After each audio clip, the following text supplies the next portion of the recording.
Hello and welcome back. If you've made it this far, you already feel it. The shift. The point where a story stops asking questions and starts offering answers you may not want. Burrabazar is restless now. Whispers have learned new words. Fear has started to organize itself. And when that happens, the truth becomes dangerous. Not because it's hidden, but because it arrives too soon. You're listening to Vixen Beyond the Veil. This is The Butcher of Burrabazar, Part 3, The Wrong Kind of Truth. Listen carefully, because sometimes the most convincing explanation is also the most incomplete one.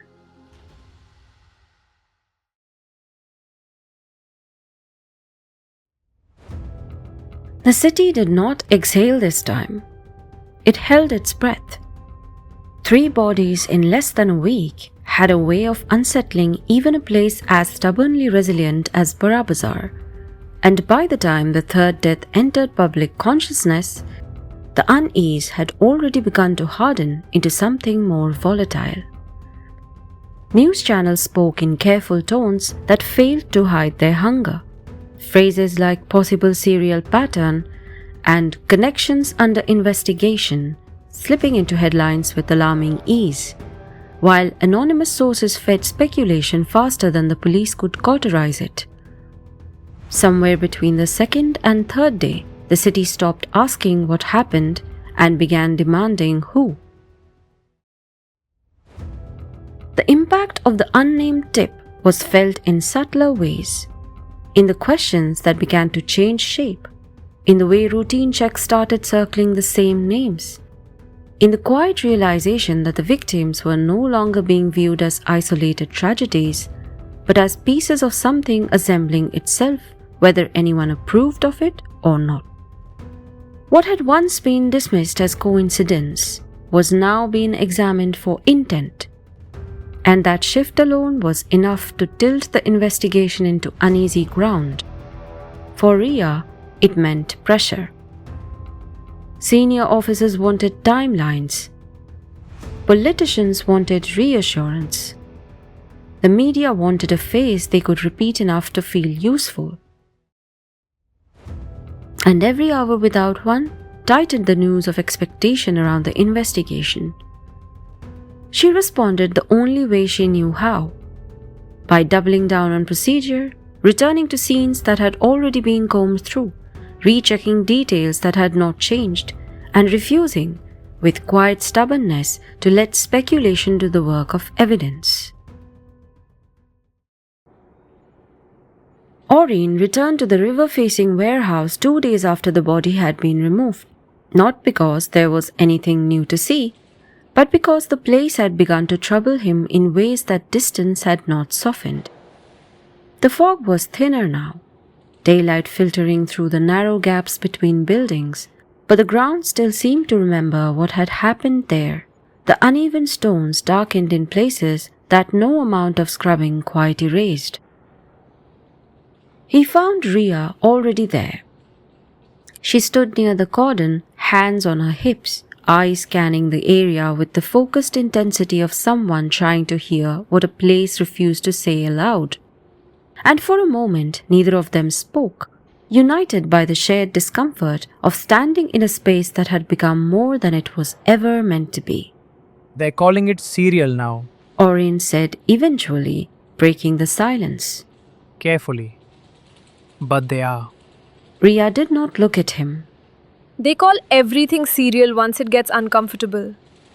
3 bodies in days makes people nervous. He replied. Nervous people want patterns. And patterns She said, finally turning to him. don't exist just because someone needs them to. Arin gestured toward the ground. Except when they do. We're aware of the overlaps. Routes, timings, social circles small enough to fit on a page. None of it proves intent. But it suggests selection. Arin countered. Someone's choosing, and choosing carefully. You're assuming a mind where there may only be opportunity. And you're assuming coincidence is still winning. Arin replied a little too quickly. She studied him for a moment, then shook her head, the hint of a wry smile tugging briefly at her mouth. Huge journalists. She said. You see a puzzle and assume it wants to be solved. And you police officers? He shot back. See a puzzle and assume it will wait until you're ready. Ria exhaled slowly as though conceding ground without meaning to. The third victim worked at a logistics warehouse not far from here. She said, tapping her file once with her finger. Operation staff. Night shifts mostly. He left the job months ago. No formal complaints, no disciplinary issues, nothing that flagged him as a risk to himself or anyone else. Arin's attention sharpened. But he came back. She glanced at him, measuring. The day before he died. She confirmed. Multiple shopkeepers around the warehouse remember seeing him in the area. He didn't cause a scene, didn't speak to anyone for long, just lingered. Which is exactly the kind of detail people forget to mention until you ask twice. Arin said quietly. Or until they realize it might matter. That's where your investigation is taking you next, I assume. Ria said, not accusing, merely stating fact. Arin nodded. People remember more than they think they do, He replied. especially when something goes wrong afterward. Ria's gaze returned to the crime scene, her expression tightening just enough to betray thought rather than certainty. We're looking into the warehouse as well. She said. But proximity isn't culpability, and familiarity isn't motive. Not yet. Not yet. Arin echoed, his eyes already drifting towards the direction of Burrabazar's loading lanes, where the warehouse stood quietly embedded in the city's daily machinery, indistinguishable from a dozen others, and therefore perfectly positioned to hide something in plain sight.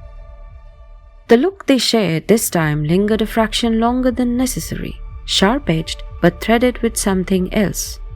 Recognition, perhaps, or the quiet relief of arguing with someone who understood the stakes, and Ria turned back to the scene with a resigned breath. Whatever this is, it's not going to stay patient much longer. Arin looked at the ground again, at the way the stone seemed to pull the eye inward rather than outward, and felt the familiar tightening in his chest because he had the unsettling sense that the story was no longer forming itself, it was being guided. And someone, somewhere, was getting very good at it.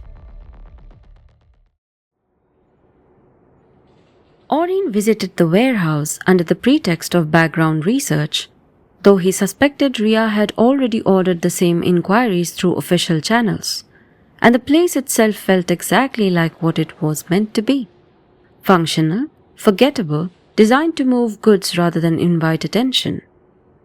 Workers moved with quiet efficiency between stacked crates and loading bays, their conversations low and unhurried. And when Arin asked about the operations manager, the responses came easily, without the hesitations that usually accompanied rehearsed praise. Rudy? One of them said, surprised by the question. He's fair. Strict? Arin prompted. The man shook his head. No, just steady. Treats everyone the same. Doesn't shout. Listens. Another added. Keeps records better than anyone. Notices things. The last part lingered. Arin spotted him from a distance before anyone pointed him out. Rudra Rakit, Rudy as everyone here seemed to call him, stood near the loading dock, overseeing a shipment with the kind of quiet authority that did not demand attention but gathered it anyway. He was dressed simply. Dark trousers and a charcoal jacket worn soft with use rather than neglect. his sleeves pushed back just enough to suggest comfort in the space rather than ownership of it. He moved with an economy that made every gesture feel deliberate, not rushed. And though there was nothing imposing about his build, there was a groundedness to him that made people unconsciously adjust their pace when they passed by. By appearance, he might have been in his late 30s, his face marked with fine lines that spoke neither of hardship nor indulgence, but of time spent observing rather than reacting, and there was an ease to his posture that felt learned rather than natural, as though stillness, for him, was a habit cultivated over years rather than a default state. When he smiled at one of the workers, it was brief and genuine, disarming without being familiar, and Arin found himself watching longer than he intended, trying to place what it was about the man that refused to settle into a single impression. When Rudra finally turned and their eyes met, Arin felt it.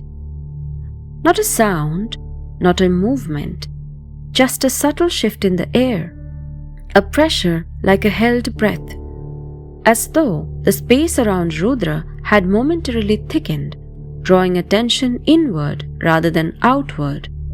Arin blinked, frowned, and immediately dismissed it as fatigue, as imagination filling gaps it had no right to occupy. But the faint prickle along his skin refused to disappear entirely. You're with the press. Rudra said calmly, his voice level and unhurried, not a question so much as an observation. Yes, Arin replied, stepping closer despite himself. Arin Mukherjee. I'm just trying to understand the connections. Rudra studied him for a moment, his gaze attentive without being intrusive, and then inclined his head slightly. Rudra Rakhit. He said. After a pause, he added almost with a hint of amusement. Rudy. That's easier. Something about the casual offering of the nickname felt intentional, as though it were an invitation to familiarity that came with unspoken limits. Connections are dangerous things, Arin. Rudra continued mildly. People tend to mistake them for explanations. Arin smiled despite himself. Occupational hazard. I notice them. Rudra's expression softened by a fraction, his eyes reflecting something that might have been recognition, or might have been something else entirely. So do I. He replied. And for reasons Arin could not yet articulate, that answer unsettled him far more than silence would have. The police questioning came later that day, conducted in a small windowless room that smelled faintly of disinfectant and old paper, its neutrality designed to unsettle without appearing to try. Riya sat across from Rudra with her file open but untouched, her posture relaxed in a way that suggested confidence rather than comfort, while a constable stood quietly near the door, present but unobtrusive. State your name for the record. She said evenly. Rudra Rakhit. He replied, his voice steady. Most people call me Rudy. She noted it without comment. You are the operations manager at the warehouse where the third victim worked. Yes. For how long? Just over 4 years. And during that time, you had no disputes with him? No formal complaints? No. He did his work well. Kept to himself. Riya watched his face carefully as she spoke again, looking for the micro-reactions that often betrayed discomfort before words ever did. He left the job months ago. Yes. Yet multiple shopkeepers confirm he was seen near the warehouse the day before his death.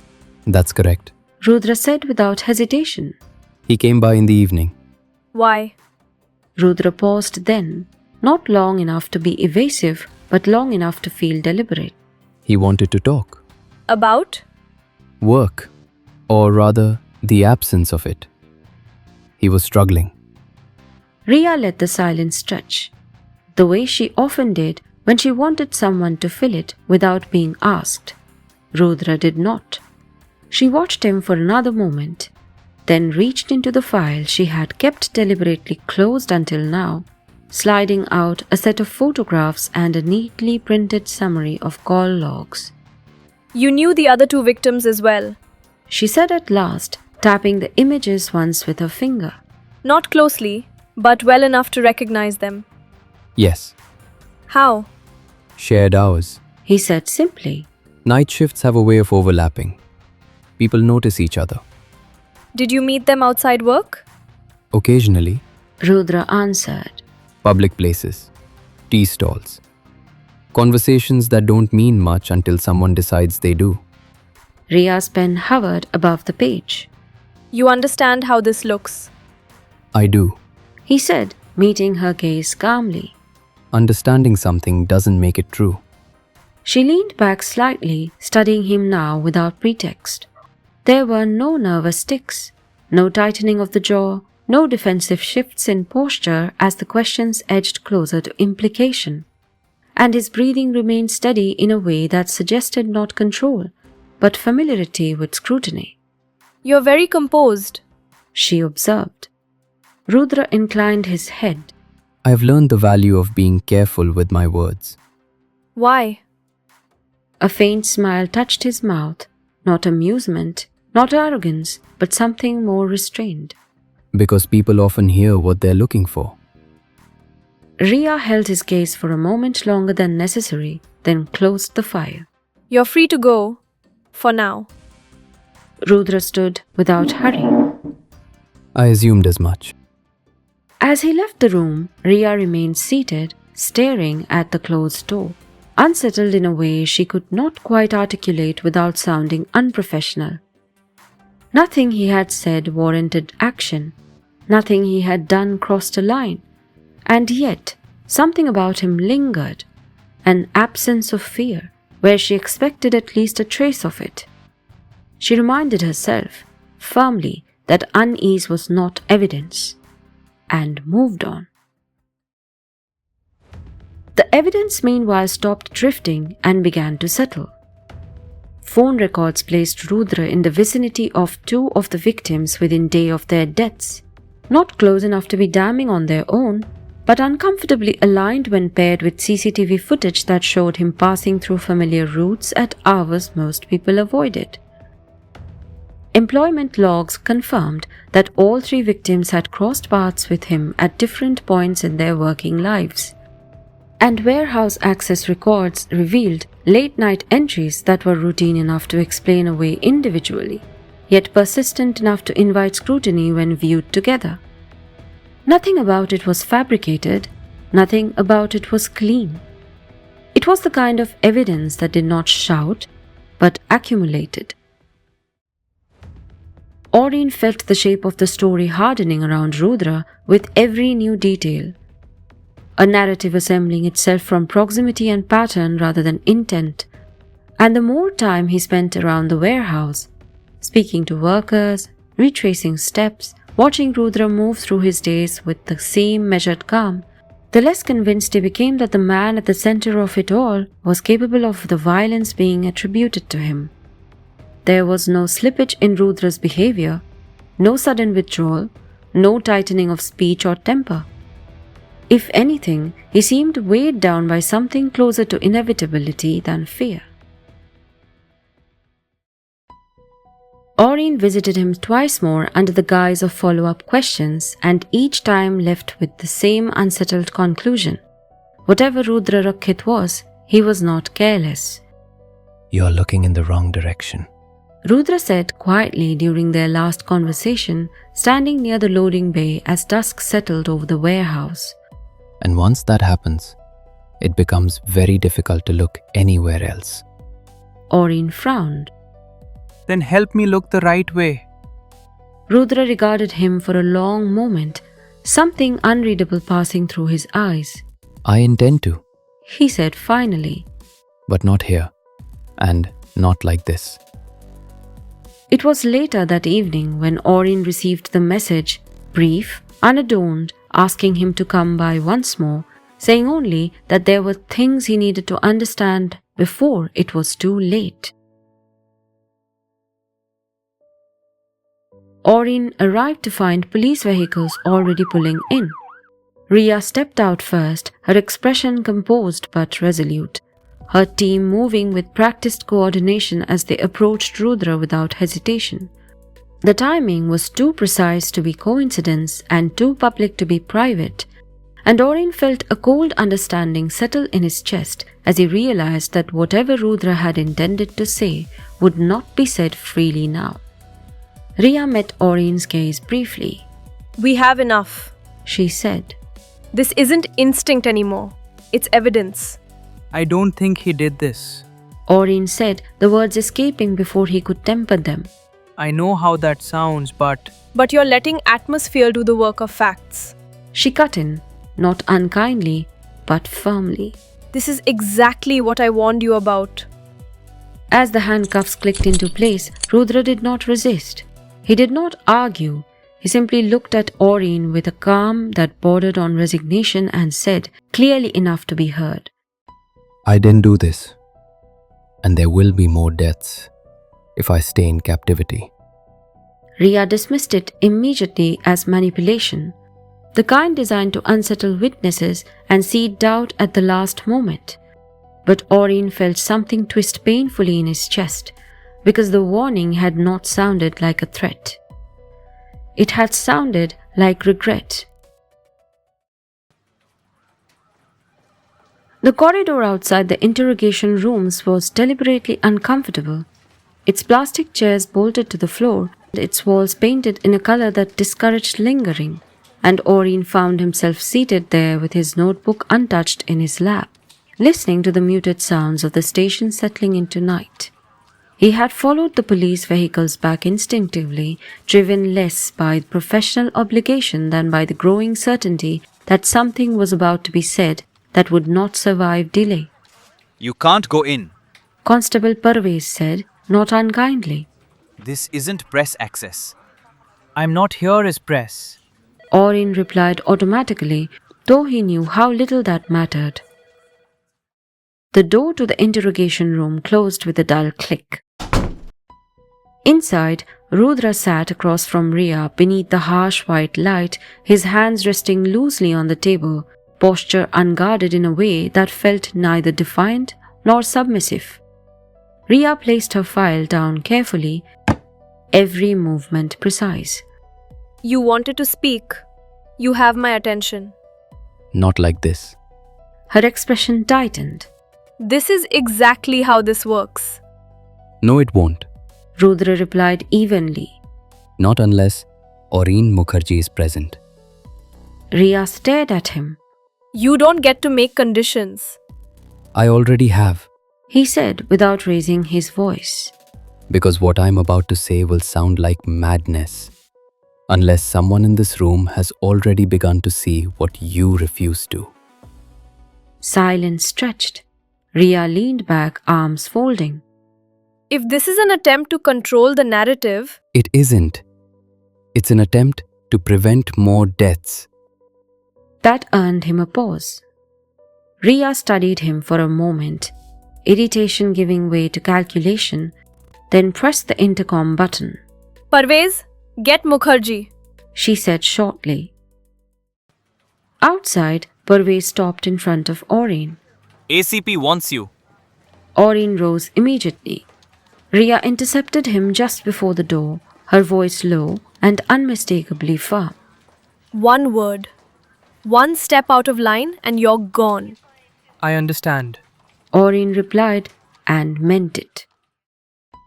Inside, the room felt smaller with 3 people in it, the air tighter, expectation pressing in from every surface. Rudra's gaze flicked briefly to Arin, something like relief crossing his face before disappearing again. You wanted him here. Ria said, taking her seat opposite him. Start talking. Rudra's gaze shifted to Arin, lingering there for a moment that felt uncomfortably weighted. You've been seeing things. He said gently. Arin stiffened. I haven't. You have. Rudra interrupted, not unkindly. You just didn't have language for them. Ria's pen paused mid-note. If this is some psychological angle, It isn't. Rudra said calmly, turning his attention back to her. And you won't like what I'm about to say, but you need to hear it anyway. Riya leaned back, arms folding. I'm listening. Rudra nodded once, as though acknowledging a boundary, and then he began. Not with spectacle, not with reverence, but with the tone of someone recounting events long concluded. There was a time when the world was louder. Gods argued openly. Monsters didn't bother hiding. Humans were collateral. Arin felt his breath catch. The wars that followed weren't about good or evil. Rudra continued. They were about exhaustion. Too many sides. Too much destruction. So an accord was forged. Not peace, but containment. We agreed to disappear, to adapt, to stop taking lives unless absolutely necessary. Riya let out a short, incredulous laugh. You expect me to believe this?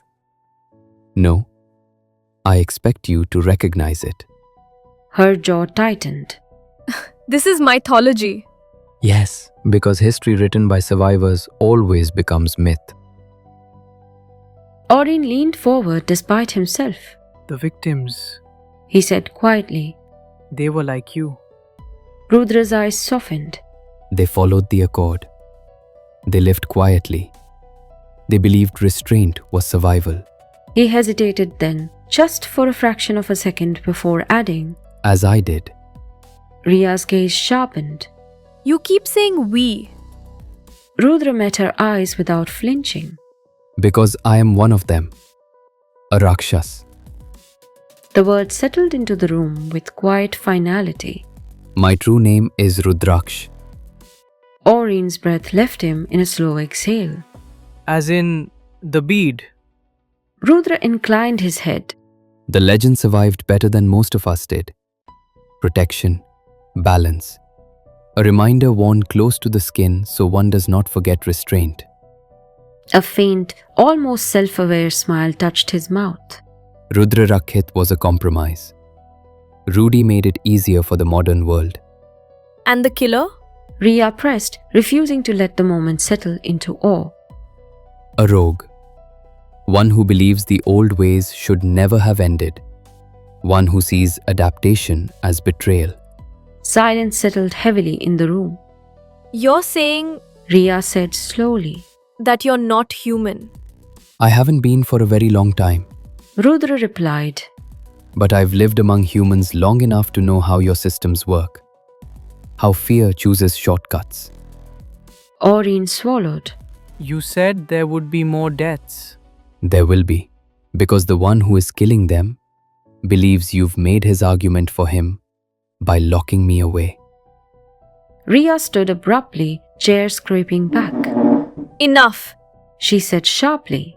This is an elaborate fabrication designed to undermine the investigation. Rudra met her gaze steadily. Truth doesn't require belief, only consequences. She turned toward the door without another word. As it closed behind her, the room felt suddenly smaller, heavier, and Arin remained seated, his mind struggling to rearrange itself around what he had just heard, because nothing about it felt like a lie, and that terrified him more than any confession could have. Outside, the city slept easily, comforted by the illusion of resolution, while somewhere beyond the walls of the station, something patient and merciless continued to move. The wrong truth had been locked away, and it would not stay quiet for long.